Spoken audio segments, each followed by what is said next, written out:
السلام عليكم ورحمة الله وبركاته. حمدا لمن خلق الإنسان وعلمه البيان، والصلاة والسلام على رسول الله وعلى آله حزب الله وأصحابه جند الله، وبعد. وقد قال الله تعالى في القرآن العظيم والفرقان المجيد: أعوذ بالله من الشيطان الرجيم، بسم الله الرحمن الرحيم، إن الدين عند الله الإسلام. சங்கைக்குரிய அல்லாஹுவின் நல்லடியார்களே, எல்லாம் வல்ல அல்லாஹுவின் பேரருளும் நபிகள் நாயகம் ஸல்லல்லாஹு அலைஹி வஸல்லம் அவர்களது நல்லாசியும் நம் அத்தனை பேர் மீதும் நிலவுமாக. அல்லாஹும் அவரது ரசூலும் எந்தெந்த காரியங்களை எடுத்து நடக்க வேண்டும் என்று நமக்கு கட்டளையிட்டுள்ளார்களோ அவை அனைத்தையும் எடுத்து நடக்கவும், எவைகளை தவிர்த்து நடக்க வேண்டும் என்று உத்தரவு பிறப்பித்துள்ளார்களோ அவை அனைத்தையும் தவிர்த்து நடக்கவும் ஆரம்பமாக எனக்கும் உங்களுக்கும் நான் வசியத்து செய்து கொள்கிறேன். அல்லாஹ் தௌஃபீக் செய்வானாக. ஆமீன். சங்கைக்குரிய பெருமக்களே, மகான் அஷேக் பேர் மஹமூத் மஜ்தூப் ஒலியுல்லா ரலியல்லாஹு தஆலா அன்ஹு அவர்களின் உரூஸ் முபாரக்கை முன்னிட்டு நடைபெறக்கூடிய இந்த தொடர் சொற்பொழிவின் இரண்டாம் நாளாகிய இன்றைய தினம் சத்திய சஹாபாக்கள் என்ற தலைப்பின் கீழ் பேசுவதற்கு, உரை நிகழ்த்துவதற்கு நான் பணிக்கப்பட்டிருக்கிறேன். தொடக்கத்தில் நான் ஒரு வசனத்தை இங்கே குறிப்பிடுகிறேன். ஆமீனு கமா ஆமனன் நாஸ், நீங்கள் ஈமான் கொள்ளுங்கள் சஹாபிகள் ஈமான் கொண்ட மாதிரி என்று அல்லாஹ் குறிப்பிடுகிறான். இது குறித்து இது எப்போது இறங்கியது, இதில் கூறப்பட்ட விவரங்கள் என்ன என்பது குறித்த தஃப்சீர் விரிவிளக்கம் நிறையவே இருக்கிறது. ஆனால் நான் அவ்வளவு தூரத்திற்கு செல்லவில்லை. இந்த தலைப்புக்கு ஒத்த ஒரு கருத்தை நான் இங்கே முன்வைக்கிறேன். எப்படி நீங்கள் ஈமான் கொள்ள வேண்டும் என்றால், சஹாபிகள் ஈமான் கொண்ட மாதிரி, சஹாபிகள் ஈமான் கொண்ட மாதிரி நீங்கள் ஈமான் கொள்ள வேண்டும் என்று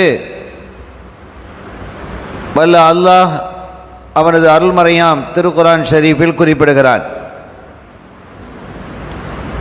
இப்படி அவர்களிடத்திலே, அந்த குறைஷிகளிடத்தில் சொல்லப்பட்டால், அவர்களெல்லாம் விவரமானவர்கள் அல்ல, புத்திசாலிகள் அல்ல. எனவே அவர்கள் நபிகள் நாயகத்தை ஏற்றுக்கொண்டார்கள்.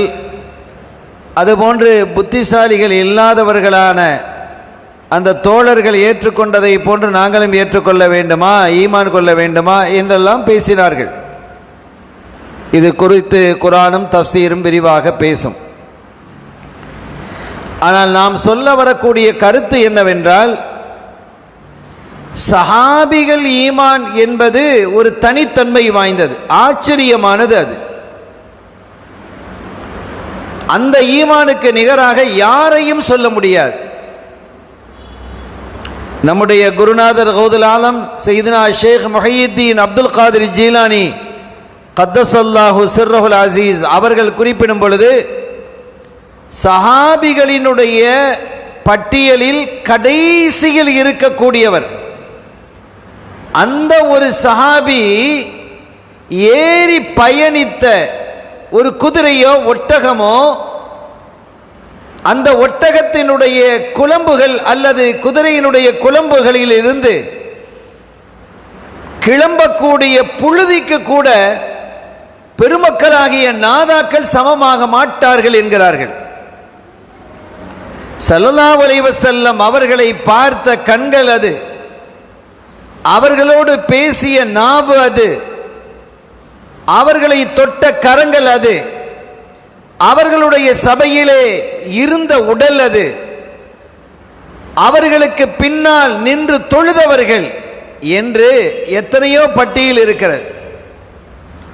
எனவே அவர்களுக்கு நிகராக இன்னொருவரை குறிப்பிட முடியாது என்ற கருத்தில் நம்முடைய குருநாதர் அவர்களே சொல்லியிருக்கிறார்கள். உலகத்திலேயே அல்லாஹ்வினுடைய பொருத்தத்தை பெற்றவர்கள் என்று சொன்னால் அது சஹாபிகள் தான். சுவனம் பெரிதா, சுவனத்தில் நுழைவது பெரிதா, அல்லது நரகத்திலிருந்து விடுதலை என்பது பெரிதா என்றால் இருவேறு கருத்து அறிஞர்களுக்கு மத்தியில், இமாம்களுக்கு மத்தியில் இல்லை. நரகத்திலிருந்து விடுதலை பெறுவதுதான் பெரிது.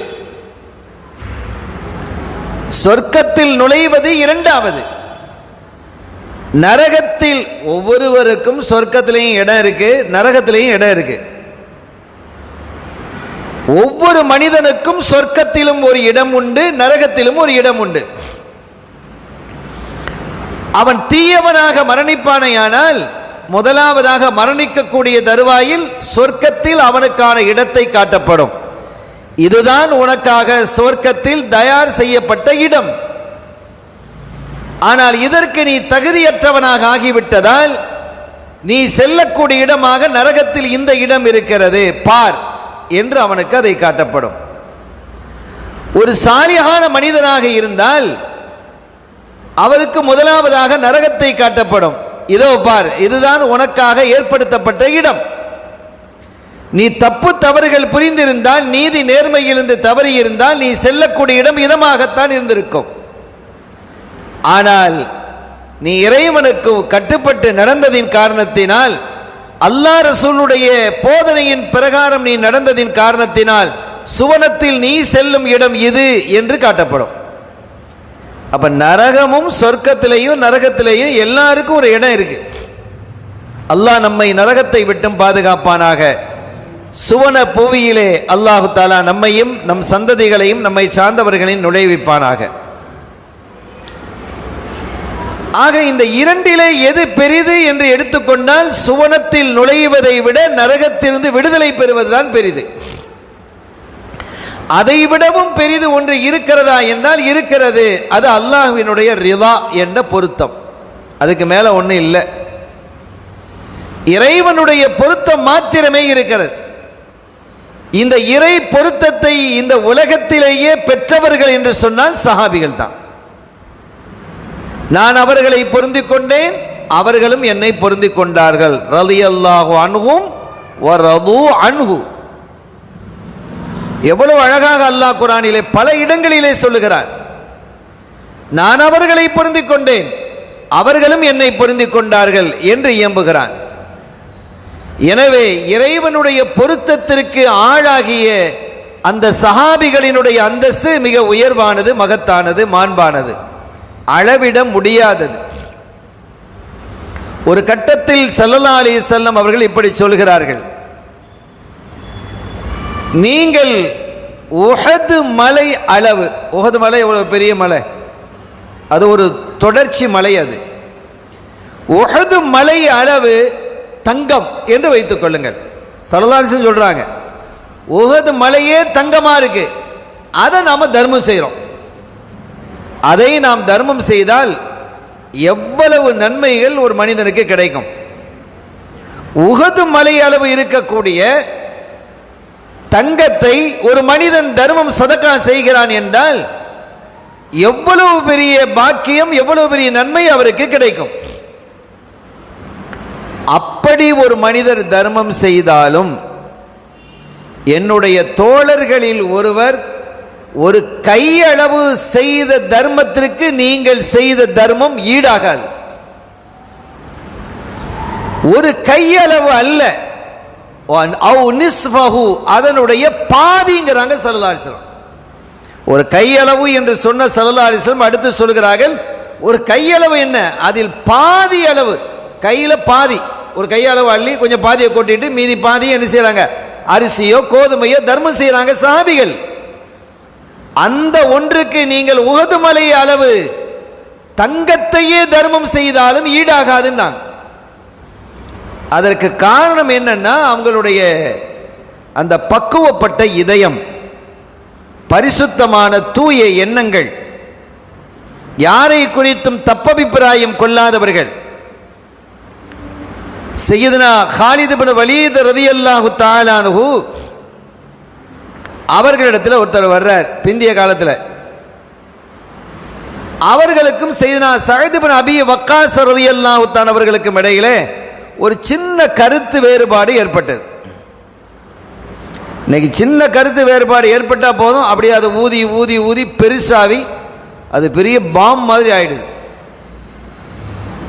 அந்த கருத்து வேறுபாடு ஏற்பட்ட பொழுது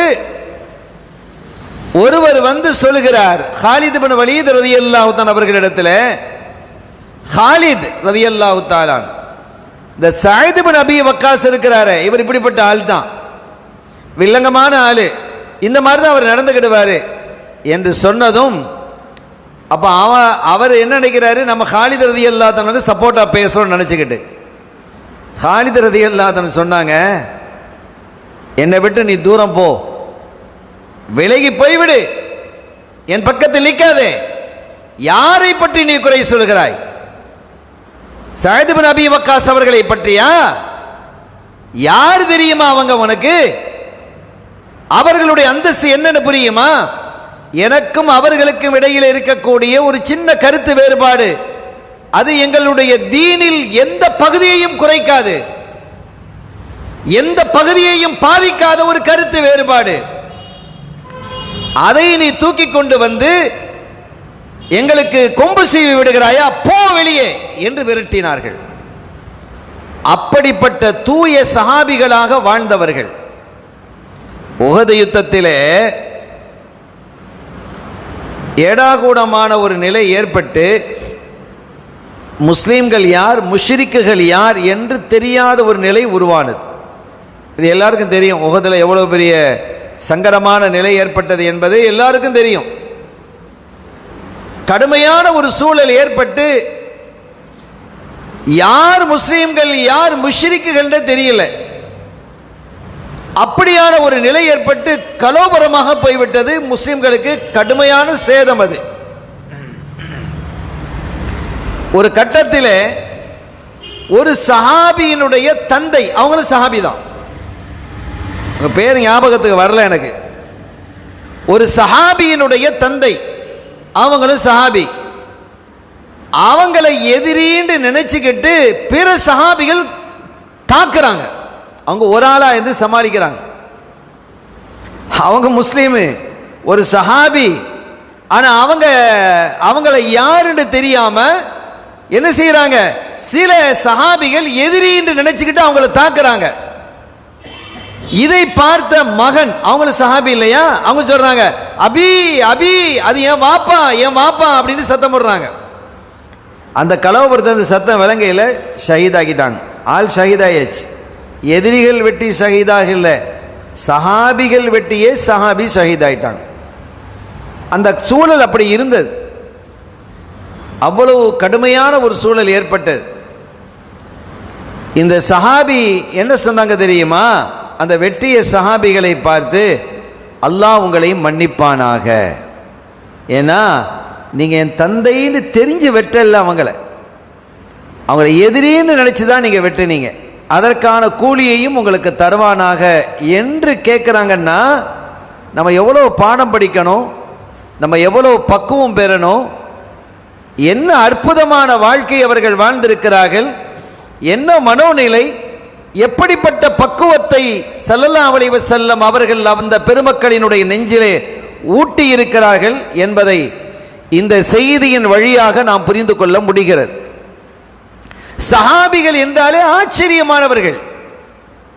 ஒரு காலத்தில் அவர்களுடைய வாழ்க்கை, இஸ்லாம் வருவதற்கு முன்பாக அவர்களுடைய வாழ்க்கையை நீங்கள் திருப்பி பார்த்தால், அதோடு இதை நீங்கள் ஒப்பிட்டு பார்த்தால் மலைக்கும் மடுவுக்கும் இடையில் உள்ள வித்தியாசத்தை விட பெரியது. அது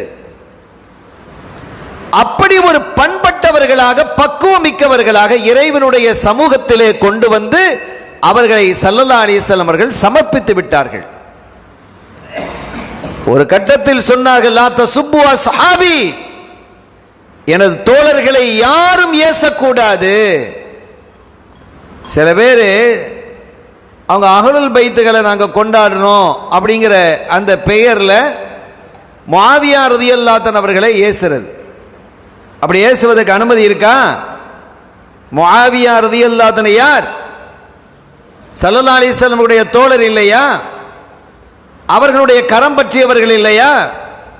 அவர்களுக்கு பின்னால் நின்று தொழுதவர்கள் இல்லையா? அவர்களால் ஆசீர்வதிக்கப்பட்டவர்கள் இல்லையா? அப்படிப்பட்ட ஒரு சஹாபியை நீங்கள் ஏசுவீர்களா? பேச முடியுமா? புகாரியிலே ஒரு ஹதீது வருது. இன்னைக்கு சஹாபிகளை அப்படி இப்படின்னு பேசக்கூடிய வஹாபிகளை பார்க்குறோமா இல்லையா? அந்த காலத்திலேயே சஹாபிகளை குறை சொல்லக்கூடியவங்க இருந்தாங்க. ஒருவர் ஹஜ்ஜுக்கு வரார்.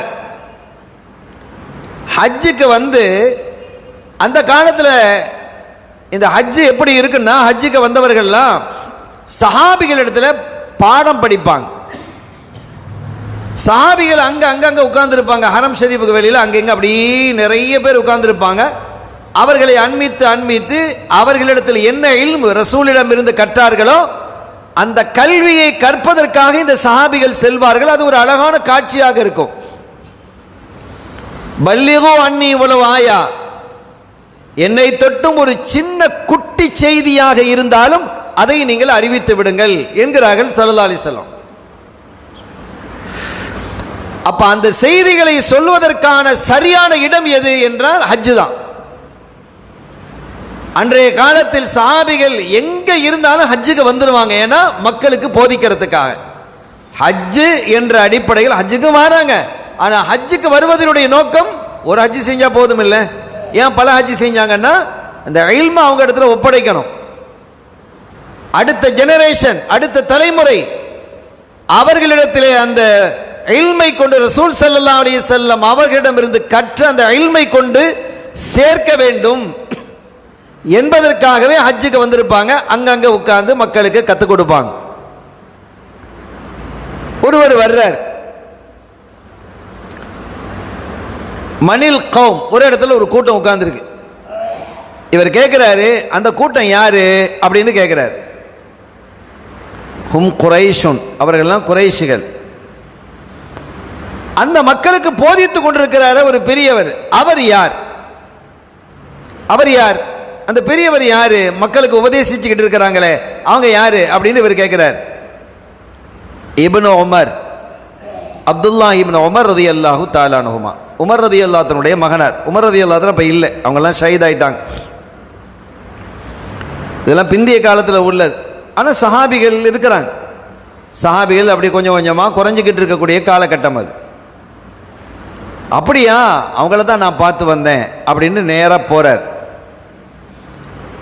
போய் இப்னு உமர் ரலியல்லாஹு தஆலா அன்ஹுமா அவர்களிடத்தில் அவர் கேட்குறாரு, உங்களிடத்தில் நான் சில கேள்விகள் கேட்கலாமா? அதுக்கு என்ன இருக்கு அப்படிங்கிறாங்க. பத்ர் களத்திலே உஸ்மான் ரலியல்லாஹு தஆலா, அவர் ரலியல்லாஹு சொல்லல, நாம சொல்லாம இருக்க முடியாது. உஸ்மான் ரலியல்லாஹு தஆலா அவர்கள் பத்ர் களத்திலே கலந்து கொள்ளவில்லை தானே அப்படின்னு கேட்கிறார். ஆமா, கலந்து கொள்ளல. உஹது களத்திலே உஸ்மான் ரலியல்லாஹு தஆலா அவர்கள் எதிரிகளினுடைய தாக்குதல் தாங்க முடியாமல் ஓடி போனார்கள் தானே? ஆமா, ஓடி போனாங்க. ஹுதைபியா உடன்படிக்கை நடந்த பொழுது அந்த உடன்படிக்கையிலே அவர்கள் பங்கு பெறவில்லை தானே? ஆமா, பங்கு பெறவில்லை என்று சொன்னதும் இவருக்கு பெரிய சந்தோஷம். ஏன்னா இவர் என்ன நினைச்சு கேட்கிறாரோ, உஸ்மான் ரலியல்லாஹு அன்ஹு அவர்களை அவனுக்கு பிடிக்காது. அந்த வந்து கேட்கிறானே அவனுக்கு உஸ்மான் நாயகத்தை பிடிக்க இல்லை. எனவே இந்த குறைபாடுகள் எல்லாம் இருக்கிறது என்று தெரிந்து கொண்டு வந்து அதை ஒரு சஹாபியினுடைய வாயிலாகவே கேட்டுவிட்டால் அது கன்ஃபார்ம் ஆகிடும், ஒரு ப்ரூஃப் ஆகிடுமா இல்லையா? அப்படிங்கிறதுக்காக இந்த 3 கேள்வி கேட்குறான். ஆமாம் ஆமான்னு சொன்னதும் இவனுக்கு சந்தோஷம் தாங்க முடியல. அல்லாஹு அக்பர் அப்படின்னு சத்தம் போடுறான். நீங்கள் இந்த இதையும் கவனத்தில் வச்சுக்கோங்க. இன்றைக்கு வஹாபிகள் பொதுவாக எதையாவது பேசின உடனே அந்த அவனுடைய இந்த சில்லறை குஞ்சுகள்லாம் இருக்குமே, அல்லாஹு அக்பர்னு சத்தம் போடுவான். இந்த ரெண்டும் ஒன்று தான், இந்த ரெண்டுமே ஒன்று தான். அந்த காலத்தில் அவன் சத்தம் போட்டான், அவனுடைய அடிவரிகளாக இருக்கக்கூடிய இன்னைக்கு இவன் சத்தம் போடுறான். ஹைர், அல்லாஹு அக்பர்னு சத்தம் போட்ட உடனே நீ எழுந்திருக்கிறான். இப்னு உமர் ரலியல்லாஹு தஆலா சொன்னாங்க, கொஞ்சம் இரு, இன்னொரு செய்தியும் சொல்கிறேன், அதையும் கேட்டுட்டு போ. என்ன அப்படின்னா, பத்ர் களத்தில் உஸ்மான் ரலியல்லாஹு தஆலா கலந்து கொள்ளவில்லை என்று தானே கேட்டா? ஆமாம், கலந்து கொள்ளல தான். ஏன் கலந்து கொள்ளல தெரியுமா? ஏன்?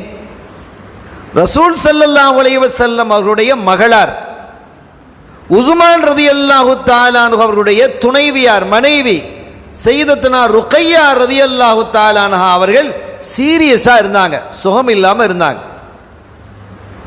கிட்டத்தட்ட மரணப்படுக்கையில் அவங்க இருந்தாங்க. கண்மணி ஸல்லல்லாஹு அலைஹி வஸல்லம் அவர்கள் சொன்னார்கள், உஸ்மான் நீங்க வரவேணா, நீங்க இந்த படையோட வரவேணா, நீங்க உங்க மனைவியை பார்த்துக்கங்க, உங்க மனைவி பக்கத்திலேயே நீங்க இருங்க என்று ஸல்லல்லாஹு அலைஹி வஸல்லம் அவர்கள்தான் உஸ்மான் ரலியல்லாஹு தஆலா அவர்களை தன்னுடைய மகளார் உஸ்மான் ரலியல்லாஹு தன்னுடைய மனைவியார் சையதத்துனா ருக்கையா ரலியல்லாஹு தஆலா அன்ஹா அவர்களை பார்ப்பதற்காக நீங்க இருங்க அப்படின்னு சொன்னாங்க. அவனோட முகம்லாம் கொஞ்சம் கருக்க ஆரம்பிச்சது. உஹது யுத்தத்தில் அது ஏற்பட்ட அந்த கலவரம் இருக்கிறது, யாராலும் தாக்கு பிடிக்க முடியாத ஒரு நிலை ஏற்பட்டு ஒரு சின்ன பின்னமான நிலை உஸ்மான் ரலியல்லாஹு தஆலா மட்டுமல்ல, இன்னும் சஹாபிகள் பலரும் என்ன செஞ்சிட்டாங்க? ஓடுனாங்க. அஃபல்லாஹு அன்ஹும், அல்லாஹ் சொல்றான் அவர்களை அல்லாஹ் மன்னித்து விட்டான். அவங்க ஓடுனதை ஒரு பெருசா எடுத்துக்கிடையில, சூழல் அப்படி இருந்தது. அல்லாஹ் அவர்களை மன்னித்து விட்டான். அல்லாஹ் மன்னித்தவர்களை நீங்க மன்னிக்க மாட்டீங்களோ? இப்னு உமர் கேட்கிறாங்க ரலியல்லாஹு தஆலா அன்ஹுமா, அல்லாஹ் மன்னித்து விட்டவர்களை நீங்கள் மன்னிக்க மாட்டீங்களா? இன்னும் கொஞ்சம் இறுகிச்சு அவனோட முகம். மூன்றாவது, ஹுதைபியா உடன்படிக்கையில் அவங்க கலந்துக்கல தானே, 1400 சஹாபிகள் இருந்தாங்க. ஆமா, அவங்க கலந்துக்கிட இல்லை. இந்த ஹுதைபியா உடன்படிக்கை ஏன் நடந்தது தெரியுமா? அந்த உடன்படிக்கையில் ஒரு பையத்து நடந்தது. ஹுதைபியா உடன்படிக்கை குறைஷிகளுக்கும் முஸ்லிம்களுக்கும் இடையில நடந்தது. அந்த சமயத்தில் ஒரு பையத்து நடந்தது. பைஅத்து ரிதுவான், பைஅத்து ஷஜரா என்றெல்லாம் அதற்கு பெயர் இருக்கிறது. அந்த பையத்தில் தான் இவங்க கலந்துக்கிட இல்லை. யாரு? உஸ்மான் ரலியல்லாஹு தஆலா கலந்துக்கிட இல்லை. அதுக்கு ஆமான்னு சொல்லிட்டு இப்போ விளக்கம் சொல்றாங்க. குறைஷிகளோடு ஒப்பந்தம் செய்வதற்கு, அவர்களோடு பேசி ஒரு சமாதானமான ஒரு நிலையை ஏற்படுத்துவதற்கு ஒரு ஆளை மக்காவுக்கு அனுப்பணும். ஒரு ஆளை மக்காவிற்கு அனுப்பணும். அப்படி போகக்கூடிய அந்த நடுநிலைவாதி, சமாதானத்திற்காக செல்லக்கூடிய அவர்களுடைய சொல்லை அந்த மக்கள் ஏற்றுக்கிடணும். இரண்டாவதாக, அவர்கள் ஏடாகூடமாக பேசும் பொழுது அதை மென்மையாக கையாண்டு சமாதான முயற்சியில் ஈடுபட்டு ஒரு சுல்ஹு ஏற்படுவதற்குண்டான ஒரு தகுதி படைத்தவராக அவர் இருக்கணும். தன்னுடைய 1400 சஹாபிகளில் அப்படிப்பட்ட ஒரு சஹாபியாக தேர்ந்தெடுத்தது யார் தெரியுமா? உஸ்மான் ரலியல்லாஹு அன்ஹு அவர்களை தான். அவர்களால் மாத்திரமே இது சாத்தியம் என்பதால் தான் உஸ்மான் ரலியல்லாஹு தஆலா அவர்களை ஸல்லல்லாஹு அலைஹி வஸல்லம் அனுப்புறாங்க. இல்லைன்னா இவங்களை விட ஒரு தகுதியான ஆள் இருப்பார்கள் என்றால் அவங்கள தான் தேர்ந்தெடுப்பாங்க. ஏன்னா சுல்ஹுங்கிறது முக்கியமான விஷயம். இணக்கம் என்பது ரொம்ப ரொம்ப முக்கியமான ஒரு விஷயம். அது அந்த இணக்கத்திற்கு இன்னொரு ஆள் உஸ்மான் ரலியல்லாஹு தஆலா அன்ஹு அவர்களை விட தகுதியான ஒருவர் இருக்கிறார் என்று இருந்தால் அவங்களை அனுப்பியிருப்பாங்க. ஆனால் ஸல்லல்லாஹு அலைஹி வஸல்லம் உஸ்மான் நாயகத்தை அனுப்புகிறாங்க என்றால் எவ்வளோ பெரிய விஷயம். அப்படி அங்கே அவர்கள் மக்காவில் இருக்கும் பொழுதுதான் இந்த பைஅத்தே நடக்குது. இந்த பைஅத்தே நடக்குது. அந்த பையத்தினுடைய இறுதியிலே ஸல்லல்லாஹு அலைஹி வஸல்லம் கையை வலது கைப்படி வச்சிருக்கிறாங்க. சஹாபிகள் எல்லாம் தங்களுடைய வலது கையை கொண்டு வந்து கண்மணி நாயகத்தினுடைய கைக்கு கீழே வைக்கிறாங்க. இந்த பையத்து நடக்குது. எல்லாரும் பையத்து செய்ததற்கு பிறகு ஸல்லல்லாஹு அலைஹி வஸல்லம் சொன்னாங்க, ஹாதா லி உஸ்மான், இந்த கை இடது கையை காட்டி இது உஸ்மானுக்கானது என்று அந்த கையை பையத்து செய்கிறாங்க. தன்னுடைய கையை உஸ்மானுடைய கை என்று சொன்னார்கள் ஸல்லல்லாஹு அலைஹி வஸல்லம். இப்போ விளங்கிடுச்சா? இந்த செய்தியையும் சேர்த்து எடுத்துக்கொண்டு உன் ஊரில் போய் இப்போ தக்பீரை சொல்லுனாங்க. அல்லாஹு அக்பர்னால இதோடு போ. இப்போ முதல்ல நீ கேட்ட கேள்விக்கு நான் பதில் சொன்னேன், அதற்கான விளக்கமும் சொல்லியிருக்கிறேன். இதையும் சேர்த்து எடுத்துக்கொண்டு போய் நீ என்ன செய், அங்கே தக்பீரை சொல் என்று அனுப்பினார்கள். ஆக சஹாபிகளை குறைத்து பேசக்கூடியவர்கள் எல்லா காலத்திலும் இருந்திருக்கிறாங்க. அந்த பிதஅத்வாதிகள் எல்லா காலத்திலும் இருந்திருக்கிறாங்க, இன்றைய காலத்திலையும் இருக்கிறாங்க. அது நம்ம பார்க்கிறோம். ஆனால் சஹாபிகளை பற்றி யாராவது குறை சொன்னால் ஸல்லல்லாஹு அலைஹி வஸல்லம் அவர்கள் கடும் கோபம் அடையக்கூடியவர்களாக இருந்திருக்கிறாங்க. என் சஹாபிகளை யாரும் ஏசக்கூடாது, அவர்களிடத்தில் குறைகளை தேடாதீர்கள் என்று வள்ளலம் கண்மணி நாயகம் முஹம்மதுர் ரசூலுல்லாஹி ஸல்லல்லாஹு அலைஹி வஸல்லம் அவர்கள் குறிப்பிடுகிறார்கள். இந்த சஹாபிகளில் ஒருத்தர் சையதா அபூ தல்ஹா ரலியல்லாஹு தஆலா, அவங்கள குறித்த ஒரு சின்ன தகவல்களை நாங்கள் குறிப்பிடுகிறேன்.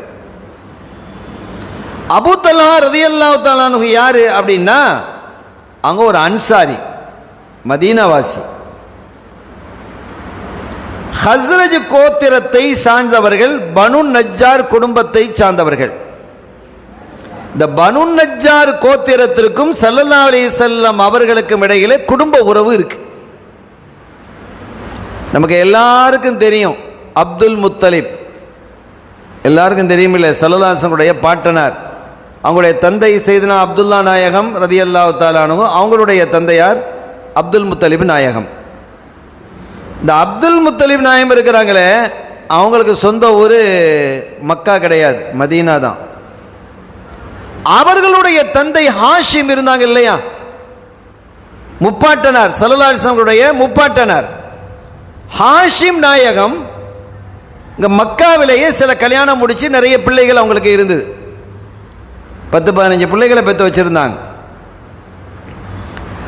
அவர்கள் வியாபாரத்திற்காக வேண்டி யமனுக்கு, சிரியாவுக்கு போவாங்க.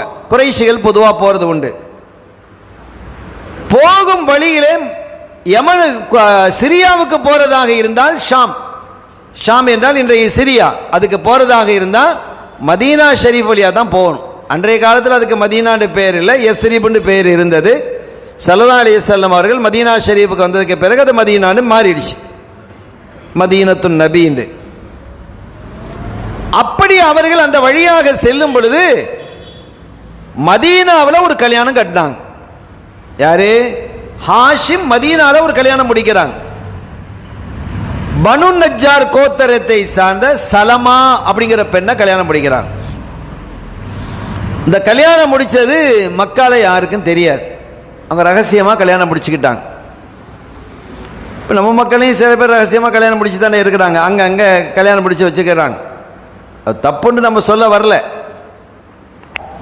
அந்த கல்யாணமாக இருக்கணும், அது ஆகுமானதாக இருக்கணும், அந்த ஷரத்துக்கு உட்பட்டதாக இருந்தால் ஷரியத்தை அங்கீகரிக்கும்.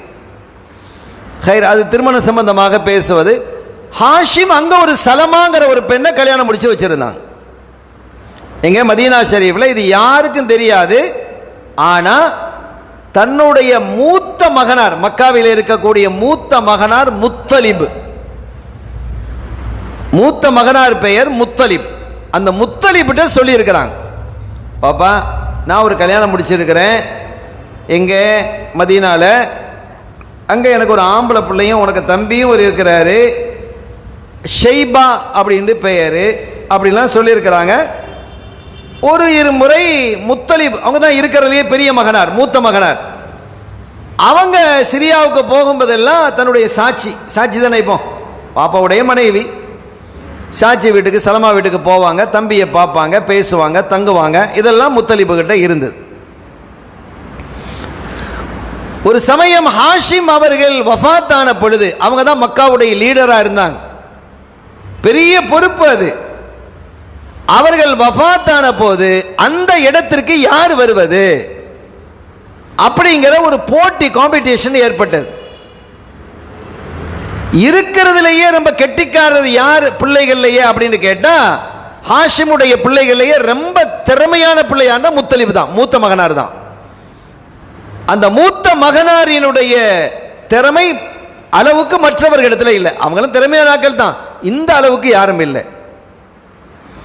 ஆனா முத்தலிபை என்ன நினைக்கிறாங்க, நம்மகிட்ட என்ன திறமை இருந்தாலும் வாப்பா மாதிரி இல்லை, வாப்பா மாதிரி வராது, ஹாஷிம் மாதிரி முடியாது. எனவே இதற்கு நாம் தலைமை தாங்கக்கூடாது, இந்த தலைமை பொறுப்பை நாம் ஏற்கக்கூடாது. ஏன்னா இது பவர்ஃபுல்லான பொறுப்பு, பல பிரச்சனைகளை சந்திக்க வேண்டியது இருக்கிறது. அதற்கான ஆற்றல் நம்மிடத்தில் இல்லை.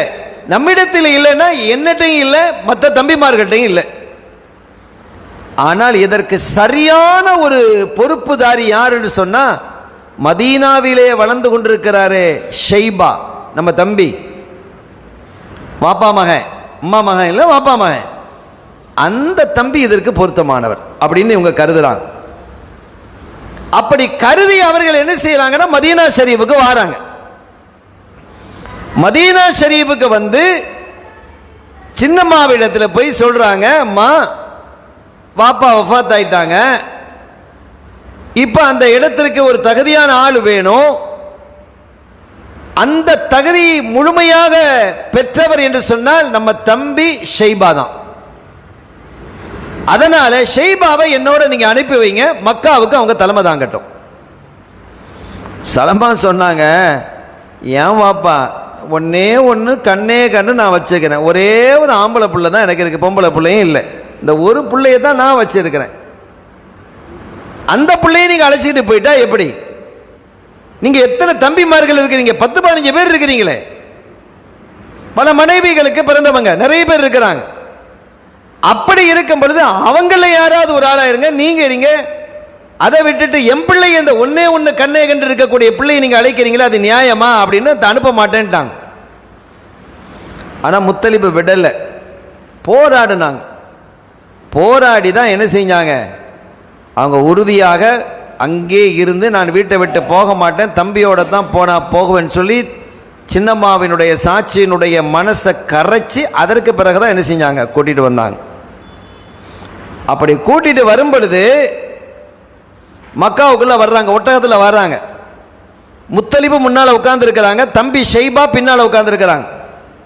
ரொம்ப அழகான ஆளு, ஹாஷிம் மாதிரி வாப்பா மாதிரி திறமை, வீரம், நீச்சல், அம்பு எய்தல் என்று, ஈட்டி எறிதல், வாள் சுழற்றல் என்று எல்லா விதத்திலையும் செம கெட்டிக்காரர், ரொம்ப நிதானமானவர், சமயோசிதமாக சிந்திக்கக்கூடியவர், தூர நோக்கு பார்வை உடையவர். அப்படி என்ன செஞ்சிருக்கிறாங்க, அவங்க உம்மா சலமா அந்த அளவுக்கு வளர்த்திருக்கிறாங்க. அச்சு அசல் வாப்பாவை போலே அவர் வந்துட்டார் ஷைபா. இப்ப மக்காவுக்குள்ள முத்தலிபு உள்ள போறாங்க. போகும்போது தம்பி பின்னால உட்கார்ந்து இருக்கிறாங்க. அப்ப மக்கால இருக்கக்கூடிய மக்கள் பார்க்கறாங்க, இந்த பிள்ளை யாரு, இவர் யாரு, இந்த இளைஞர் யாரு அப்படின்னு கேட்கறாங்க. அவங்களுக்குள்ளேயே பேசிக்கிறாங்க. பேசிக்கிட்டு அவங்களே ஒரு முடிவுக்கு வர்றாங்க.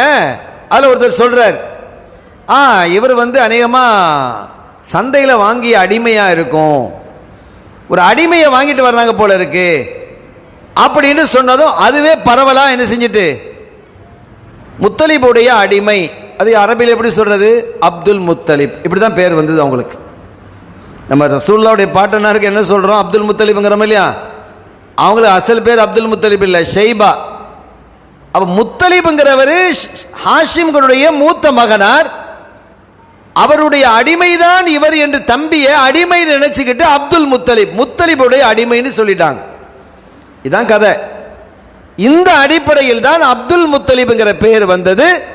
அப்துல் முத்தலிபினுடைய அந்த அரவணைப்பில் தான் ஸல்லல்லாஹு அலைஹி வஸல்லம் அவர்கள் வளர்க்கப்பட்டார்கள் என்று நம்ம பார்க்கிறோம். சங்கைக்குரிய பெருமக்களே, அருள்நபி ஸல்லல்லாஹு அலைஹி வஸல்லம் அவர்கள் அப்துல் முத்தலிப் நாயகத்தினுடைய காலத்திற்கு பிறகு அவங்களுடைய சாச்சா அபூ தாலிப் இடத்திலே இருந்தாங்க. அபூ தாலிப் நாயகம் அவர்களிடத்திலே வளர்ந்து அதற்கு பிறகு தன்னை நபி என பிரகடனப்படுத்தி பள்ளத்திலே இருந்தவர்களை எல்லாம் உச்சத்திற்கு கொண்டு வந்தாங்க. ஸல்லல்லாஹு அலைஹி வஸல்லம் அவர்களினுடைய அறப்போதனைகளை நீங்கள் பார்த்தால் ஆச்சரியப்பட்டு போயிடுவீங்க. ஸல்லல்லாஹு அலைஹி வஸல்லம் அவர்களுடைய ஒவ்வொரு வாக்கும் ஒவ்வொரு பேச்சும் ஆழமான அர்த்தமுடையது. சஹாபிகளை அப்படி உச்ச நிலைக்கு கொண்டு வந்தது, உச்சமான இடத்திற்கு கொண்டு வந்தது கண்மணி நாயகம் ஸல்லல்லாஹு அலைஹி வஸல்லம் அவர்களுடைய போதனைகள். ஹைர், நான் இதை எதற்காக சொல்ல வந்தேன் என்றால், அந்த பனு நஜ்ஜார் என்று சொன்னேன் இல்லையா, சலமா ஹாஷிம் கல்யாணம் முடிச்ச அந்த பெண் பனு நஜ்ஜார் குடும்பத்தை சார்ந்தவர். அந்த குடும்பத்தில் உள்ளவங்க தான் நான் ஒரு சஹாபியுடைய வரலாறு சொல்ல வந்த அபூ தல்ஹா ரலியல்லாஹு தஆலா அன்சாரி கோத்திரம். அன்சாரி அவர்கள் பனு நஜ்ஜார் குடும்பத்தை சார்ந்தவங்க. ஒரு கட்டத்தில் இவங்க வசதி வாய்ப்போடு இருக்கிறாங்க. அபூ தல்ஹா வசதி வாய்ப்போடு இருக்கிறாங்க. மதீனா ஷரீஃபில் இருக்கக்கூடிய, இப்போ இஸ்லாம் வந்துடுச்சு, மதீனாவுக்கு இஸ்லாம் வந்துடுச்சு. இஸ்லாம் வந்ததற்கு பிறகு அங்கே ஆண்களும் பெண்களும், பல ஆண்கள் பல பெண்கள் இஸ்லாத்தை ஏற்றுக்கிட்டாங்க. இந்த நிலையிலே சய்யிதத்துனா உம்மு சுலைம் ரலியல்லாஹு தஆலா அன்ஹா, இந்த உம்மு சுலைம் ரலியல்லாஹு தஆலா அன்ஹா அவர்களை கல்யாணம் முடிக்கிறதுக்காக அபூ தல்ஹா விரும்புகிறாங்க. அந்த பெண்ணை கல்யாணம் முடிக்க விரும்புகிறாங்க. உம்மு சுலைம் ரலியல்லாஹு தஆலா அன்ஹா அவர்களை பொறுத்தவரை அறிவார்ந்த பெண்மணி, அழகான பெண்மணி, நல்ல கோத்திர பெண்மணி, நல்ல சாதுரியமான பெண்மணி, ஏற்கனவே கல்யாணம் ஆன பெண்மணி, விதவையான பெண்மணி. கல்யாணம் ஆச்சு அவங்களுக்கு. கல்யாணம் ஆகி ஒரு ஆம்பளை பையனும் இருக்கிறாங்க, ஒரு ஆம்பளை பிள்ளை இருக்கு. அந்த பிள்ளை வேறு யாரும் இல்லை, அனஸ் ரலியல்லாஹு தஆலா. இப்போ சின்ன பிள்ளையா இருக்கிறாங்க. அனஸ் ரலியல்லாஹு தஆலா எல்லாருக்கும் தெரியும். யாரும் இந்த நம்ம ஊரில் அனஸ் ரலியல்லாஹு சொன்னால் தெரியாமல் இருக்காது. அனஸ்ன்ற பேர்களை வைங்க, அழகான பேர் அது. சஹாபிகள் வம்பான பேர்கள்லாம் கொண்டு வந்து தர்றாங்க. இதுக்கு அது, இதுக்கு பொருளை பார்த்து தாங்க, அதுக்கு பொருளை பார்த்து தாங்க, இதுக்கு பொருளை பார்த்து தாங்கன்னு பேர்களை கொண்டு தர்றாங்க. நமக்கு தலை வெடிக்கிற மாதிரி சில பேர்கள்லாம் இருக்கு. எவ்வளோ அழகான சஹாபிகளுடைய பெயர்கள் இருக்கு, அர்த்தமே பார்க்க தேவையில்லை. சஹாபிகளுடைய பேர்னா வச்சுட்டு போயிட வேண்டியதான். சையதுனா அனஸ் ரலியல்லாஹு தஆலா அன்ஹு அவர்களுடைய தாயார் தான் இந்த உம்மு சுலைம். இந்த உம்மு சுலைம் ரலியல்லாஹு தஆலா அன்ஹா அவர்களை முதல்ல கல்யாணம் முடித்தது மாலிக் என்பவர் கல்யாணம் முடித்தது. அது சில இஸ்லாத்தை ஏற்றுக்கடையில் கிறிஸ்து அவர் இறந்தும் போயிட்டார். இறந்து போனதற்கு பிறகு அவங்கள கல்யாணம் முடிக்கணும் அப்படின்ட்டு யார் விரும்புகிறா? அபூ தல்ஹா விரும்புகிறாங்க. அபூ தல்ஹாவை பொறுத்தவரை ஒரு நல்ல கௌரவமான மனிதர். அந்த காலத்து இஸ்லாத்தை ஏற்றுக்கிறதுக்கு முன்னாலேயே ரொம்ப கௌரவமான மனிதர், நல்ல ஒரு பெரிய வியாபாரி, தொழில் அதிபர், அதோட நல்ல பண்பாளர், ஒழுக்க சீலர், நல்ல குடும்பத்தை சார்ந்தவர் என்று நல்ல பெயர் பெற்ற ஒரு அற்புதமான மனிதர் அபூ தல்ஹா. அவங்க நேரடியாகவே அந்த காலத்தில் அப்படிதான் நேரடியாக என்ன செய்வாங்க, வந்து வீட்டில் பெண்ணு கேட்பாங்க. உம்மு சுலைம் ரலியல்லாஹு தஆலா அவர்களை பெண் கேட்கறதுக்கு வர்றாங்க. அப்போ அவங்க சொன்னாங்க, யா அபா தல்ஹா, அபூ தல்ஹா அவர்களே, மா மிதுலுக்க யுரத் அவ் கமா காலத், உங்களை போன்றவர்கள் திருப்பி அனுப்பப்பட மாட்டார்கள். அப்படின்னா என்ன அர்த்தம்? நீங்கள் ஒரு சிபாரிசு செய்தால் அது ஏற்றுக்கொள்ளப்படும், நீங்கள் ஒரு கோரிக்கை சபையிலே வைத்தால் அந்த கோரிக்கை அங்கீகரிக்கப்படும். அப்படிப்பட்ட ஒரு தகுதியான நபர் நீங்கள், அதில் கருத்து வேறுபாடு இல்லை. நீங்கள் என்ன கல்யாணம் முடிக்க விரும்புகிறீங்கன்னு சொன்னால் நான் அதை விரும்புவேன். ஏன்னா எனக்கு ஒரு கல்யாணம் வேணும், ஒரு மாப்பிள்ளை வேணும், ஒரு துணையோடு வாழ்வது தான் சரியானது. ஆனால் இங்கே என்ன பிரச்சனை அப்படின்னா, நான் முஸ்லீமத்தான் இருக்கிறேன், நீங்கள் காஃபிரா இருக்கிறீங்க, கல்யாணம் முடிக்க இயலாது. உங்களை போன்றவர்கள் திருப்பி அனுப்பப்படக்கூடியவர்கள் அல்ல, லா யுரத். மாயுரத், அந்த அளவிற்கு நீங்க தகுதியான நபர் தான். ஆனா நீங்க இஸ்லாத்தை ஏத்துக்கட இல்லைங்கிறதுனால நான் உங்களை திருமணம் முடிக்க இல்லை அப்படின்னு சொன்னபோது இவங்களுக்கு ஒரு சந்தேகம் வந்தது அபூ தல்ஹா அவர்களிடத்தில். அப்போ அவங்க சொன்னாங்க, நீங்கள் இப்படி சொல்கிறீங்க, ஆனால் உங்கள் நோக்கம் அந்த நோக்கமாக எனக்கு தெரியலையே, உங்களுடைய நோக்கம் அந்த நோக்கமாக நான் கருதவில்லை, அந்த நோக்கமாக எனக்கு தெரியல அப்படின்னு சொன்னபோது உம்மு சுலைம் கேட்குறாங்க, அப்படின்னா நான் என்ன நோக்கத்தோட கேட்டேன் நீங்க நினைக்கிறீங்க? அஸ்ஸஃப்ரா வல் பைதா, தங்கமும் வெள்ளியும். என்னிடத்திலிருந்து நீங்க தங்க காசுகளையும் வெள்ளி காசுகளையும் இதை நீங்க எதிர்பார்க்கிறீங்க, பணத்தை எதிர்பார்க்கிறீங்க. ஏன்னா ஒரு தகுதியான ஒரு பெண்மணி, அறிவு ஆற்றல் அழகு உள்ள பெண்மணி, அதனால நீங்க என்ன செய்றீங்க, என்ன கல்யாணம் முடிக்கணும்னா நீங்க தங்கமும் வெள்ளியும் தரணும் அப்படின்னு. அவங்க சொன்னாங்க, தங்கமும் வேணாம் வெள்ளியும் வேணாம், அதெல்லாம் நீங்க வச்சுக்கோங்க.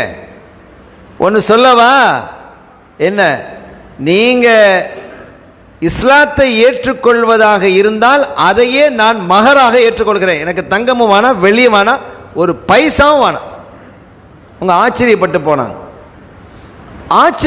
போனாங்க. அபூ தல்ஹா ரலியல்லாஹு தஆலா, உண்மையாக சொல்கிறீங்க? உண்மையாக தான் சொல்கிறேன், எனக்கு எதுவும் தேவையில்லை. இப்போ எந்த அளவிற்கு அந்த சஹாபியத்து பெண்கள் அந்த தீனின் மீது இஷ்கு உடையவர்களாக இருந்திருக்கிறார்கள், அந்த உறுதியான பண்போடு இருந்திருக்கிறாங்க, அந்த செல்வத்திற்கு விலை போகாதவர்களாக அவர்கள் திகழ்ந்தார்கள்.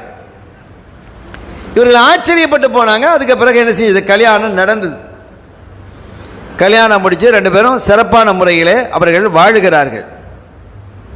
எப்படி ஒரு வாழ்க்கை நீங்க வாழ்ந்தாங்க நீங்க பாருங்க. பல சஹாபிகளுடைய வரலாறுகள் இமாம்கள் ரொம்ப அழகா எழுதி வச்சிருக்கிறாங்க. நிறைய இமாம்கள் சஹாபிகளுடைய வரலாறுகளை ரொம்ப அற்புதமாகவும் சிறப்பாகவும் எழுதி வச்சிருக்கிறாங்க. ஒன்று ரெண்டு செய்திகளை மாத்திரம்தான் நாம் தரப்பட்ட நேரத்துக்குள் நாம் சொல்ல முடியும். அருமையானவர்களே, அவ்வளவு அழகான வாழ்க்கையை அவங்க வாழ்றாங்க.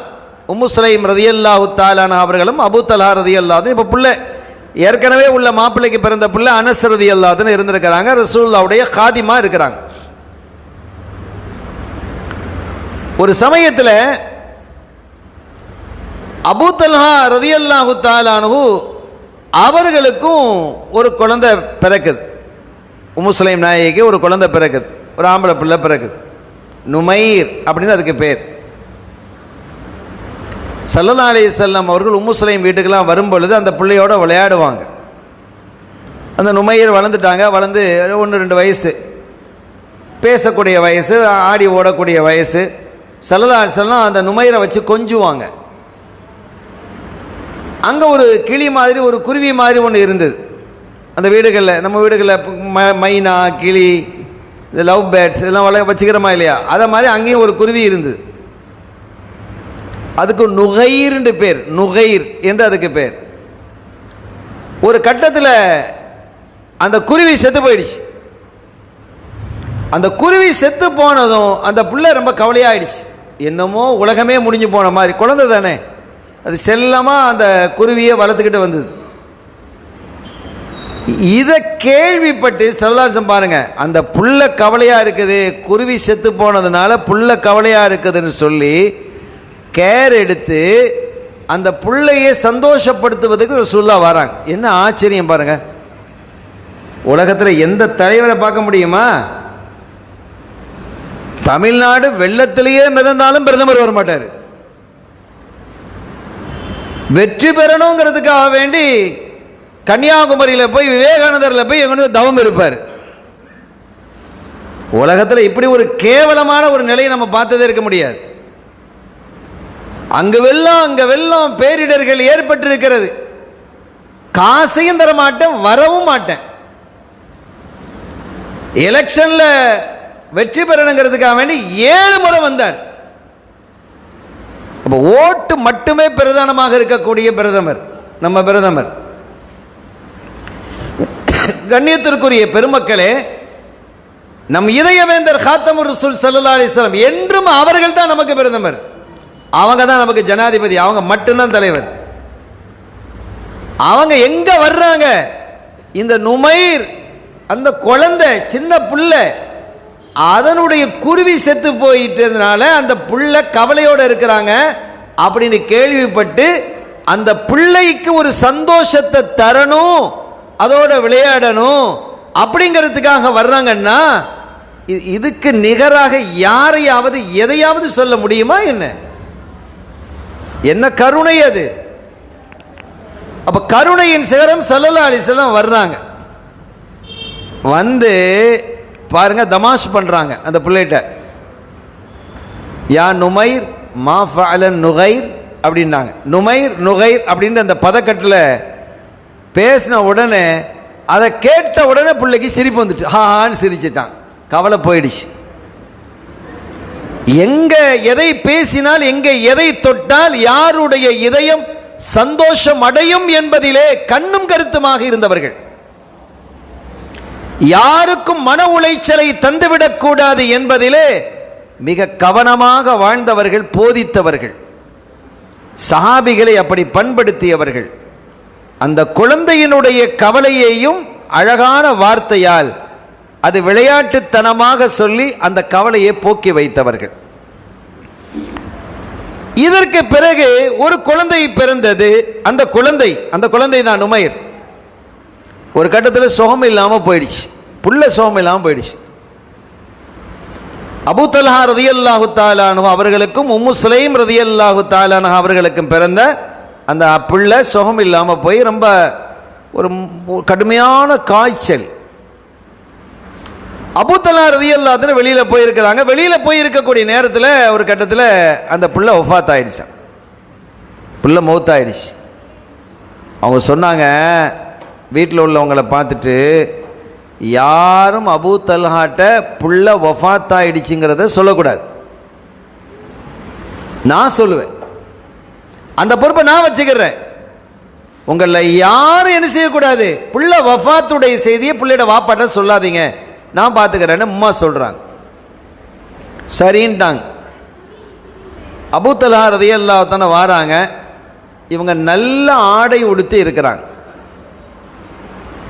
இந்த சஹாபியத்து பெண்களை பாருங்க, இன்னைக்கு தலைப்பு அதுதான், சத்திய சஹாபாக்கள். இதில் ஆண் சஹாபிகளும் வர்றாங்க, பெண் சஹாபியத்தும் வர்றாங்க.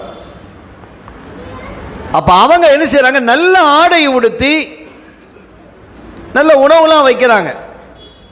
அபூ தல்ஹா கேட்குறாங்க, புள்ள எப்படி இருக்காரு அப்படின்னு கேட்குறாங்க.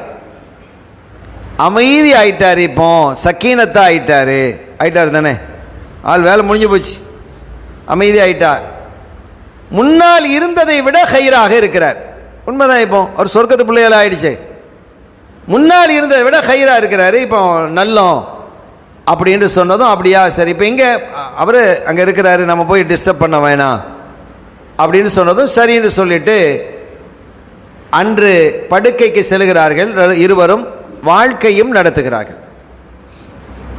வாழ்க்கை நடத்தி அந்த சந்தோஷமாக இருந்ததற்கு பிறகு இப்போ உம்மு சுலைம் நாயகி கேட்குறாங்க, ஒரு மனிதர் நமக்கு இரவலாக ஒரு பொருளை தந்தார், ஒரு மனிதர் நமக்கு இரவலாக ஒரு பொருளை தந்திருக்கிறார், அந்த இரவலாக தந்த பொருளை திருப்பி கேட்கிறார். அந்த இரவலாக தந்த பொருளை அவர் திருப்பி கேட்கிறார், கொடுக்கணுமா இல்லையா? இது என்ன உம்மு சுலைம் இந்த கேள்வி கேட்குறீங்க? இரவலாக தந்தால் அந்த பொருளை திருப்பி கொடுக்கத்தானே செய்யணும், கொடுத்து தான் ஆகணும். அவர் இரவலாக தந்திருக்கிறாரு. அதை போல அல்லாஹ் நமக்கு இரவலாக ஒரு குழந்தையை தந்தான், அவன் திருப்பி எடுத்துக்கொண்டான் அப்படின்னு சொல்கிறாங்க. கோவம் வந்துடுச்சு. அபூ தல்ஹா ரலியல்லாஹு அன்ஹு கோவம் வந்துடுச்சு. என்ன அறிவோடு பேசுகிறாயா? புள்ள மூத்துங்கிறத எப்படி சொல்கிறாய் நீ? நல்ல ஆடை உடுத்தி என்னை சந்தோஷப்படுத்தி நல்ல உணவு தந்து எல்லாம் முடிந்ததற்கு பிறகு, நான் மகிழ்வாக இருந்ததற்கு பிறகு ஏதோ என்னமோ ஒன்று சொல்கிற வர்ற மாதிரி வந்து இரவல் அப்படிங்கிற பேச்சை போட்டுட்டு புள்ள மௌத்துங்கிறத இப்படி சொல்கிறியே, இது எந்த விதத்தில் நியாயம்? இது என்று கோவம் வந்தது.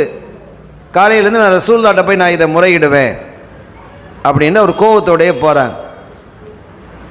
அங்கே வந்தபோது ஸல்லல்லாஹு அலைஹி வஸல்லம் சொன்னாங்க, பார்த்த உடனே சொல்லிட்டாங்க, இன்று இரவு நடந்ததில் அல்லாஹ் உங்களுக்கு பரக்கத்து செய்துட்டான்ட்டாங்க. அல்லாஹ் உங்களுக்கு பரக்கத்து செஞ்சிட்டான் அப்படின்னு சொன்னதும் அபூ தல்ஹா அமைதியாயிட்டாங்க. இந்த பாரக்கல்லாங்கிற வார்த்தை இருக்க லேசான வார்த்தை இல்லை. இந்த பரக்கத்து அல்லாஹ் பரக்கத் செய்வானாக, பாரக்கல்லா அப்படின்னு நம்ம சொல்கிற மாதிரி கல்யாணத்துல எல்லாம் அதை துட்டு மட்டுமல்ல, எல்லாமே ஆரோக்கியம், சந்தோஷம், மனநிறைவு, ஆகிரத்தில் பாக்கியம் என்று அது ஒரு பெரிய விரிவான கருத்துக்கு சொந்தமான வார்த்தை அது பாரக்கல்லா என்பது. இப்போ அந்த வார்த்தையை ஸல்லல்லாஹு அலைஹி வஸல்லம் அபூ தல்ஹாவை பார்த்து சொன்னது அவங்களுக்கு ரொம்ப சந்தோஷமாயிட்டாங்க, கவலையெல்லாம் நீங்கிடுச்சு. அப்போ அங்கே ஒரு ஸ்பாட், ஒரு வார்த்தையில் அந்த மனசில் இருந்த கஷ்டத்தை ஸல்லல்லாஹு அலைஹி வஸல்லம் போக்குறாங்க. உன் சகோதரனுடைய கஷ்டத்தை, அவனுடைய மன உளைச்சலை போக்குவது என்பது ஒரு பெரிய நன்மையை உனக்கு தரும்னாங்க. அது ஜிஹாதுடைய நன்மையை தரும். ஒரு வருஷம் இஅ்திகாஃப் இருந்ததனுடைய நன்மையை தரும். இங்கே ஒரு வார்த்தையில் அந்த கவலையை போக்கிட்டாங்க ஸல்லல்லாஹு அலைஹி வஸல்லம். அதற்கு பிறகு வயிற்றில் அந்த குழந்தை வளர்ந்து வருது. அவங்க குழந்தை இருக்குதுன்னு அர்த்தம், அப்படிதானே அர்த்தம்? ஒரு குழந்தை உருவாயிடுச்சு அப்படின்னு அர்த்தம். அந்த குழந்தை உருவாகி வளர்ந்து வருது. ஸல்லல்லாஹு அலைஹி வஸல்லம் அவர்கள் பிரயாணம் போனால் எல்லா பிரயாணத்திலையும் அபூ தல்ஹா கலந்துக்கிடுவாங்க. ரசூலுல்லாஹ் விட்டு பிரியவே மாட்டாங்க. அவ்வளவு பிரியம், பிரியம். எல்லா பயணத்திலையும் கலந்துக்கிடுவாங்க. ஒரு பயணத்தில் போகிறாங்க, அதில் உம்மு சுலைம் ரலியல்லாஹு அன்ஹா அவங்களும் வர்றாங்க. அவங்க நிறைய மாதம் கர்ப்பிணியாக இருக்கிறாங்க, ரசூலுல்லாஹ்வோட போகணும்னு ஆசை. அவங்களும் அந்த பயணத்தில் கலந்துக்கிட்டு வர்றாங்க. பெரும்பாலும் பகல் பயணமாகத்தான் இருக்கும். ஸல்லல்லாஹு அலைஹி வஸல்லம் அதிகமாக இரவில் பயணம் செய்ய மாட்டாங்க, இரவில் தங்கிடுவாங்க. பகலில் தான் அவங்க பிரயாணம் மேற்கொள்வாங்க. அது ஒரு சுன்னத். அதே மாதிரி வியாழக்கிழமை பயணம் புறப்படுவாங்க, அது ஒரு சுன்னத். பயணம் புறப்படுறதா இருந்தால் வியாழக்கிழமை ஸல்லல்லாஹு அலைஹி வஸல்லம் பெரும்பாலும் அவங்க பயணம் போகிறதாக இருந்தால் வியாழக்கிழமையை தேர்வு செய்வாங்க. மற்ற நாளும் போயிருக்கிறாங்க, பெரும்பாலும் வியாழக்கிழமை தான். அப்போ அவங்க பயணம் போயிட்டு திருப்பி வராங்க. பயணம் போயிட்டு திருப்பி வர்றாங்க. மதீனா ஷெரீஃபுக்கு கிட்ட நெருங்கும் போது இருட்டாயிடுச்சு, இரவாயிடுச்சு. பக்கத்து ஊரில் தங்குறாங்க. வழமை போல் பக்கத்து ஊரில் தங்கிட்டாங்க. காலையில் விடிந்து அவங்க பயணம் புறப்படுறதுக்கு தயாராகும் போது உம்மு சுலைம் ரலியல்லாஹு அன்ஹா அவர்களுக்கு பிரசவ வேதனை வந்துடுச்சு. இப்போ இவங்க போக முடியுமா? போக முடியாது. மாப்பிள்ளை அபூ தல்ஹா போக முடியுமா? போக முடியாது. ஒரு சங்கடமான நிலை. ஸல்லல்லாஹு அலைஹி வஸல்லம் அவர்களை விட்டு எந்த பிரயாணத்திலையும் பிரிந்தது இல்லை அபூ தல்ஹா ரலியல்லாஹு அன்ஹு. ரொம்ப அப்படி கண்கள்லாம் கலங்கிடுச்சு. அல்லாஹ்விடத்தில், யா ரப்பி இன்னக லதஅலம், உனக்கு தெரியும். இப்போ 2 பேரும் போக முடியல. ரசூல் ஸல்லல்லாஹு அலைஹி வஸல்லம் தயாராகிட்டு இருக்கிறாங்க, புறப்பட போகிறாங்க. இன்னொரு 10 நிமிஷத்தில் புறப்பட்டுருவாங்க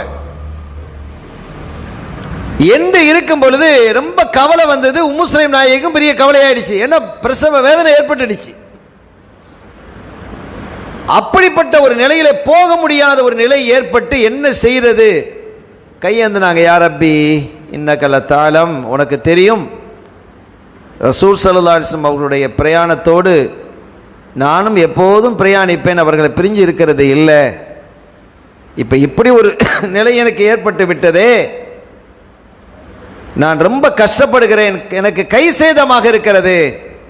ஸல்லல்லாஹு அலைஹி வஸல்லம் அவர்களோடு பிரயாணிக்கக்கூடிய அந்த வாய்ப்பை கடைசி நேரத்தில் நான் இழக்கிறேனே, யா ரப்பி எனக்கு நீ அருள் புரிய அப்படின்னு என்ன செய்றாங்க? துவா செய்கிறாங்க. துவா முடிஞ்சதும் தான் ஒரு நிமிஷம் 2 நிமிஷம் துவா செஞ்சிருப்பாங்க. உம்மு சுலைம் ரலியல்லாஹு அன்ஹா சொன்னாங்க, அபூ தல்ஹா என்னம்மா, வழி நின்றுடுச்சு, ஸ்டாப் ஆகிடுச்சு, நான் கிளியராக இருக்கிறேன், பயணம் ரெடி, புறப்படலான்ட்டாங்க. அல்லாஹ் அந்த வேதனை நிறுத்திட்டான். எந்த அளவிற்கு அவங்களுக்கு பிரியம் பாசம் இருந்திருக்குங்கிறது பாருங்கள். ஸல்லல்லாஹு அலைஹி வஸல்லம் அவர்கள் மீது அவர்கள் காட்டிய பிரியமும் பாசமும் அலாதியானது, அளவிட முடியாது, கணக்கிட முடியாதது. அப்படி ஒரு பிரியம். அப்படி ஒரு இன்பம். கடைசியில் அவங்க என்ன செஞ்சாங்க, புறப்பட்டு வீட்டுக்கு வந்துட்டாங்க. வீட்டுக்கு வந்து அல்ஹம்துலில்லாஹ்னு எல்லாரும் சேர்ந்தாச்சு. சேர்ந்ததும் பிரசவ வேதனை திருப்பி ஸ்டார்ட். அங்கே ஒரு அழகான குழந்தை பிறக்குது. இரவு நேரம் ஆம்பளை பிள்ளை பிறக்குது. அவங்க தன்னுடைய மூத்த மகன் அனஸ் ரலியல்லாஹு அழைப்பி சொல்கிறாங்க, இங்கே வாங்க, இப்போ ராத்திரியில் பிறந்திருக்கு, ஒரு 10 மணின்னு வச்சுக்கோங்களேன் உதாரணமாக. யாரும் பிள்ளைக்கு எதுவும் கொடுக்கக்கூடாது. அனஸ் நீ தான் கவனமாக இருக்கணும், பிள்ளைகிட்டே இருக்கணும். ஏன்னா அவங்க பாத்ரூம் போக வேண்டியதெல்லாம் வருமா இல்லையா, பிள்ளைகிட்டே இருக்கணும். அனஸ் நீங்கள் யாரும் என்ன செய்யக்கூடாது, பிள்ளைகிட்ட வாயில் ஒரு சொட்டு தண்ணியை கூட வச்சிடக்கூடாது, அதில் கண்ணும் கருத்துமாக இருந்துக்கோ. சரிம்மா அப்படின்னா அவங்கள இருக்கிறாங்க. காலையில் விடிந்ததும் ஃபஜ்ருடைய நேரத்தில் தன்னுடைய மகனை மூத்த மகன் அனஸ் ரலியல்லாஹு அன்ஹு அவர்களை அழைத்து, அனஸ் இங்கே வாங்க, இப்போ பிள்ளையை தூக்கிட்டு நேராக ரசூல் ஸல்லல்லாஹு அலைஹி வஸல்லம் போங்க, அவங்கள்ட்ட நேராக போகட்டும், அதுக்கு பிறகு அவங்க ஏதாவது தரட்டும், அந்த பிள்ளையுடைய வாயில் ஏதாவது அவங்க வைக்கட்டும் என்று சொன்னதும் நேர பிள்ளையை தூக்கிட்டு வரும்போதே ஸல்லல்லாஹு கேட்குறாங்க, என்ன அனஸ், தம்பி வந்துட்டாரா, பிள்ளை முஸ்லீம் பிள்ளை குழந்தையை பற்றி எடுத்துட்டாங்களா அப்படின்னு கேட்குறாங்க. ஆமாம் நாயகமே, எனக்குள்ளே கொடுத்ததும் அந்த பிள்ளைய வாங்கி மடியில் வச்சுக்கிட்டு அஜ்வா பேரித்த பழத்தை எடுத்து வாயில் வச்சு நல்லா கசக்கி கூழாக்கி அதை எடுத்து அப்படி என்ன செய்கிறாங்க, பிள்ளைகளுடைய வாயில் தடவுறாங்க. ஸல்லல்லாஹு அலைஹி வஸல்லம் அவர்களுடைய உமிழ் நீரோடு இந்த அஜ்வா முதல் உணவாக அந்த பிள்ளையினுடைய வயிற்றுக்குள்ளே போகுது. அப்துல்லா அப்படின்னு பேர் வைக்கிறாங்க. ஸல்லல்லாஹு அலைஹி வஸல்லம் அப்துல்லா அப்படின்னு பேர் வைக்கிறாங்க.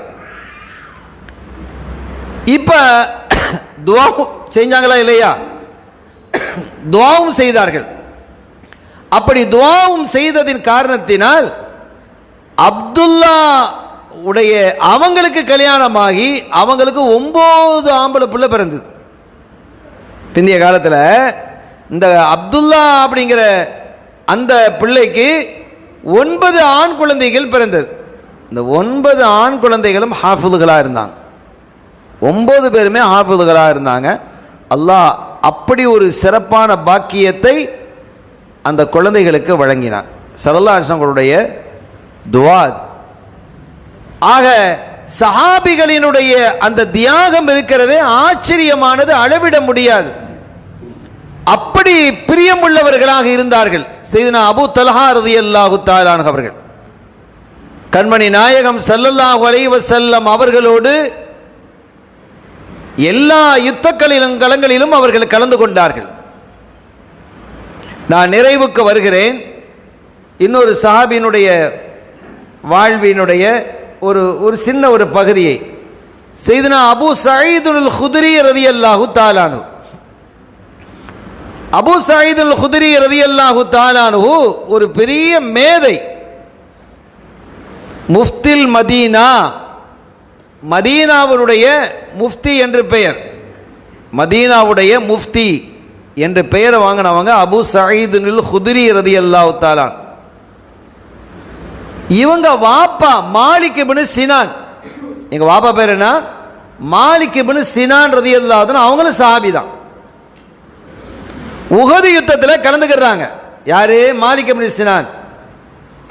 கலந்துக்கிட்டு ஸல்லல்லாஹு அலைஹி வஸல்லம் அவர்கள் காயப்பட்டு அந்த ரத்தம் வடிஞ்சது பாருங்க, அந்த ரத்தத்தை என்ன செஞ்சாங்க, தொடைச்சாங்க. ஒரு ரிவாயத்தில் வருது, தொடைத்தார்கள் மாத்திரமல்ல, அந்த ரத்தத்தை அவங்க சாப்பிட்டாங்களாம். இல்ல மற்ற ரத்தம் மாதிரி இது இல்லையே. ரசூல் ஸல்லல்லாஹு அலைஹி வஸல்லம் அவர்களுடைய இரத்தத்தை என்ன செய்தார்கள், உறிஞ்சினார்கள் என்று ஹதீஸில் வருது. இதை குறித்து கண்மணி நாயகம் ஸல்லல்லாஹு அலைஹி வஸல்லம் அவர்கள் சொல்லும் பொழுது, மன் அஹப்ப அன் யந்துர இலா மன் காலத தமி தமஹு ஃபல்யந்துர் இலா மாலிக் இப்னு சினான். என்னுடைய இரத்தமும் வேறொருவரினுடைய இரத்தமும் இரண்டரை கலந்த ஒரு மனிதரை நீங்கள் பார்க்க விரும்புகிறீர்களா? என் இரத்தமும் இன்னொருடைய இரத்தத்திலே, என் இரத்தம் இன்னொருடைய இரத்தத்தில் கலந்துடுச்சு, அப்படிப்பட்ட ஒரு மனிதரை நீங்கள் பார்க்க வேண்டும் என்று விரும்பினால் மாலிக் இப்னு சினானை நீங்கள் பாருங்கள் என்று ஸல்லல்லாஹு அலைஹி வஸல்லம் சொல்றாங்க. பொதுவாகவே இரத்தத்தை சாப்பிடுவது ஹராம். அது நம்ம அறுத்து சாப்பிடக்கூடிய ஆடாக இருந்தாலும் சரி, மாடாக இருந்தாலும் சரி, கோழியாக இருந்தாலும் சரி, இரத்தத்தை சாப்பிடக்கூடாது. இரத்தம் நமக்கு விளக்கப்பட்டது. ஆனால் இங்கே ஸல்லல்லாஹு அலைஹி வஸல்லமுடைய இரத்தம் என்பது முபாரக்கானது. எல்லா இரத்தம் மாதிரி அந்த இரத்தம் நீங்க நினைக்கக்கூடாது. எல்லாவற்றிலும் வித்தியாசப்படுகிறாங்க ஸல்லல்லாஹு அலைஹி வஸல்லம். நான் அந்த செய்திக்கு போகல. ஆனால் ஒரு இஷ்கால், ஒரு சந்தேகத்தை நான் உங்களுக்கு நிவர்த்தி செய்கிறேன். அப்ப ரத்தம் ஹராம்லோன்னா அது மற்ற ரத்தம். இந்த இரத்தத்தை சுமந்தவர்கள், உள்வாங்கியவர்களை பூமி என்ன செய்யாது, நெருக்காது, நரகம் தீண்டாது. ஒரு பாதுகாப்பான பாக்கியமான இடத்தை எடுத்துட்டாங்க. அதுவும் என்ன சொல்ற, மன் அஹப்ப அன் யன்துர, யாராவது விரும்பினால் இலா மன் ஹாலத தமி தமஹு, என்னுடைய இரத்தம் யாருடைய இரத்தத்தோடு ஒன்றாக கலந்து விட்டதோ அவரை பார்ப்பதற்கு விரும்பினால் ஃபல்யன்துர் இலா மாலிக் இப்னு சினானை நீங்க பார்த்துக்கங்க அப்படிங்கிற ரசூல் ஸல்லல்லாஹு அலைஹி வஸல்லம் சொல்றாங்க. இதில் என்ன சொல்ல வர்றேன்னா, இவங்க இந்த முஃப்தில் மதீனா, பிந்திய காலத்தில் முஃப்தில் மதீனா, மதீனாவினுடைய முஃப்தி என்று பெயர் பெற்ற தன்னுடைய மகனார் அபூ சயீதுல் குத்ரி ரலியல்லாஹு தஆலா அன்ஹு அவர்களை யுத்த களத்திலே கலந்து கொள்ள வைக்கணுங்கிறதுல ரொம்ப ஆசைப்பட்டாங்க. யுத்த களத்தில் கலந்து கொள்ள வைக்கணுங்கிறதுல பெரிய ஆசைப்பட்டாங்க. யாரு? மாலிக் இப்னு சினான் ரலியல்லாஹு தஆலா அவர்கள் தன்னுடைய மகனை, கொஞ்சம் யோசிங்க, என் பிள்ளைய நான் படிக்க வைக்கணும், அவ்வளோ சம்பாதிச்சு தரணும், இவ்வளோ சம்பாதிச்சு தரணும் அப்படி நம்ம பார்க்குறோம், தப்பில்லை. சஹாபிகளுடைய நிலை எப்படி இருந்தது? என்னுடைய பிள்ளையை யுத்த களத்திலே கலந்து கொள்ள வைத்து அவருடைய உயிர் பிரியணும், ஷஹாதத்தினுடைய நிலை அவருக்கு கிடைக்கணும் என்று விரும்பியவர்கள் சஹாபிகள். அவங்க ஷஹாதத்தை கிடைக்கணும் அப்படின்னு விரும்பினாங்க. அதனால உஹது களத்தில் ஸல்லல்லாஹு அலைஹி வஸல்லம் அவர்களிடத்தில் தன்னுடைய மகனை கூட்டிட்டு வர்றாங்க. என் பிள்ளையும் சேர்த்துக்கங்களேன், 13 வயசு. ஸல்லல்லாஹு அலைஹி வஸல்லம் முடியாதுன்னு மறுத்து அனுப்பிட்டாங்க. திருப்பி கொஞ்சம் நேரம் கழித்து கூட்டு வந்தாங்க. யார் ரசூலுல்லாஹ், என் பிள்ளையை நீங்கள் பாருங்க, நல்ல உடல், ஆரோக்கியமானவர், திடகாத்திரமானவர், சின்ன வயசு தான், ஆனால் நரம்புகள் எல்லாம் முறுக்கேறியவர், நல்ல சண்டை போடுவார், நல்ல திறமை மிக்கவர் அப்படின்ட்டு நிறைய சொல்றாங்க. தம் பிள்ளைய யுத்தத்தில் கொண்டு வந்து அல்லாஹ் ரசூலுக்காக ஷஹீதாகுவதிலே எவ்வளவு பெரிய இன்பம் என்பதை பாருங்கள். அதனால தான் அல்லாஹ் சொன்னான், அவங்க ஈமான் கொண்ட மாதிரி நீங்க ஈமான் கொள்ளுங்கப்பா அப்படின்ட்டு. ஸல்லல்லாஹு அலைஹி வஸல்லம் திருப்பி என்ன செஞ்சாங்க, அபூ சயீதுல் குத்ரி ரலியல்லாஹு அன்ஹு அவர்கள் அப்படியே கொஞ்சம் நேரம் பார்த்தாங்க, பார்த்துட்டு முடியாதுன்ட்டாங்க திரும்ப. அதற்கு பிறகு அகழ் யுத்தத்தில் அவங்க கலந்துகிட்டதாக வரலாறு வருது. அவங்க மிகப்பெரிய அறிவாளியாக, பல ஹதீதுகளை அறிவித்தவராக, சட்டக்கலை வல்லுநராக அவங்க என்ன செஞ்சாங்க, சையதுனா அபூ சயீதுல் குத்ரி ரலியல்லாஹு தஆலா அவர்கள் திகழ்ந்தார்கள் என்பதை பார்க்க முடிகிறது. கண்மணி நாயகம் ஸல்லல்லாஹு அலைஹி வஸல்லம் அவர்களிடமிருந்த பெற்ற இல்மை சஹாபிகள் அத்தனை பேரும் யாரும் எதையும் ஒளித்து வைக்கவில்லை, மறைத்து வைக்கவில்லை. தங்களை அடுத்து வரக்கூடிய சமூகத்திடத்திலே அவர்கள் முழுமையாக ஒப்படைத்தார்கள். அதனால்தான் இன்றும் இஸ்லாம் பல்கி பெருகி வளர்ந்து நிற்கிறது, மேலும் வளர்ந்து கொண்டிருக்கிறது. இதற்கு அடிப்படை காரணியாக திகழ்ந்தவர்கள் என்றால் சஹாபிகள் தான். அந்த சஹாபிகளை அல்லாஹ் பொருந்திருக்கிறான். நாமும் பொருந்தி கொண்டு அவர்களை உள்ளம் நிறைந்து நேசித்து அவர்கள் போதித்த வழியில் நம்முடைய வாழ்க்கை அமைத்து ஈருலக சௌபாக்கியங்களையும் பெற்றருள் பாலிப்போமாக. அல்லாஹ்வினுடைய பேரருளையும் ஸல்லல்லாஹு அலைஹி வஸல்லம் ஷஃபாத்தையும் பெறுவோமாக. பிஹக்கி ஹபீபிஹி ஸல்லல்லாஹு அலைஹி வஸல்லம். எல்லாம் வல்ல அல்லாஹ்வின் அருளையும் ஸல்லல்லாஹு அலைஹி வஸல்லம் ஷஃபாத்தையும் பெறுவோமாக. வஆகிரு தஅவானா அல்ஹம்துலில்லாஹி ரப்பில் ஆலமீன். வாய்ப்பளித்தமைக்கு நன்றி. வஸ்ஸலாமு அலைக்கும் வரஹ்மத்துல்லாஹி வபரகாத்துஹு.